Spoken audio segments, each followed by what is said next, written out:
Hey friends, how's it going? It's Erin with Which Knows. I'm here today to do a tarot read for y'all about Saturn going into Aries. So this is happening on May 24th. And it's a huge deal because, as you guys know, Saturn is, while he's not technically one of the outer planets, he's a power player planet. He affects all of us collectively. He's our teacher. He's our taskmaster. He shows us how to get things done in the real world. He rules structure and boundaries.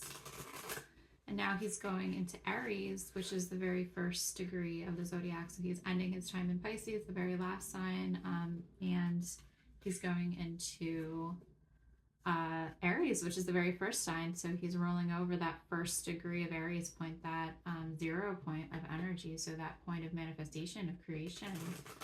And Saturn, I want to say his orbit is every 29 or 30 years. So it's a big deal anytime he changes signs, but the fact that he's going from the end of the zodiac to the first degree of the zodiac, plus he's going to be joining Neptune, the planet of dreams and intuition and possibility, the beginning of the zodiac.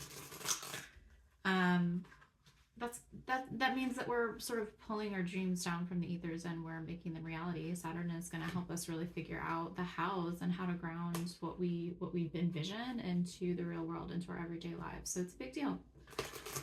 Okay, so I've been shuffling for a while here, and let's see what we have. Okay, so it's the Queen of Wands. I love to see this energy. Aries is a fire sign. There's a ton of fire energy in the zodiac right now, especially after Saturn moves into Aries. We're going to have lots of fire signs represented. So that Queen of Wands energy, she's all about passion. She's all about that drive within us. That I guess you would call it like that spark when you kind of feel that very first motivation, that sense that, like, yes, this is me, this has my name on it, this project, this dream, this goal, this relationship, I want to make this happen, I want to go for it. So she has her sunflower here. She's planted her seeds and the seeds have grown and bloomed. She has her little black cat here, which I think about as her intuition. And she's got her wand here, which is a symbol of her passion and her fire. So on the other side of the deck, we also have the Eight of Swords, which is all about overthinking. There's actually a lot of Gemini energy right now, so I think that's probably why this is coming up. It's Gemini season as of today, Tuesday. Gemini rules the mind, and there's been definitely a lot of overthinking energy lately.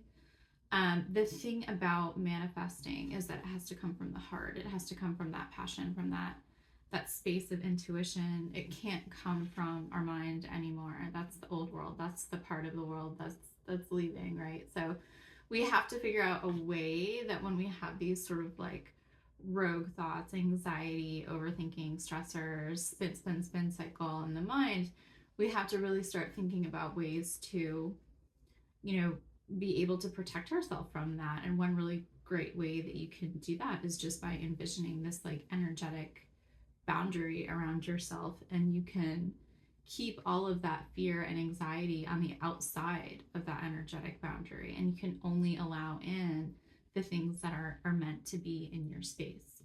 Okay, so this is really beautiful. We also have the star's wishes coming true, and that's really what I'm feeling for this Saturn going into Aries. It's going to make all of our wishes come true, but it's not some type of thing where it's like it just happens, right? Like, we very much play a huge role in manifesting our dreams into reality. The good news is that the universe is, having our backs right now. Like, if we're really taking those steps to manifest what we want, we can see those beautiful dreams come true. So I really love that energy. We also have the Three of Cups, which to me talks about relationships, and technically I think the word is reunion, but for this card, but I'm feeling it more as just like our soul tribe, like the people that we're meant to be building this new reality with. It's really going to be difficult to build this new reality and our new dreams on our own. Like, we're going to need to connect with those people who really who really see us and really support us and understand our vision, understand what we're trying to build in this world, and are like right there with us, like wanting to help us do that. And you know, we have to do the same for others as well, right? Like everything is energy. It's all sort of like a marketplace of consciousness and purpose. That's what I think of spirit as. So we're all in this together is basically what I'm trying to say. Okay, let's see. This is actually good news. I know this card looks scary, but it came up in the reverse. So it's the Three of Swords in reverse. Three of Swords is heartbreak. And the fact that it came up in reverse kind of leads me to believe that we're healing some of those old heart-based wounds that were blocking, you know, our manifestations and our path to our own purpose and destiny. You know, like I said before, when we manifest, we need to manifest from that heart space, not from the mind.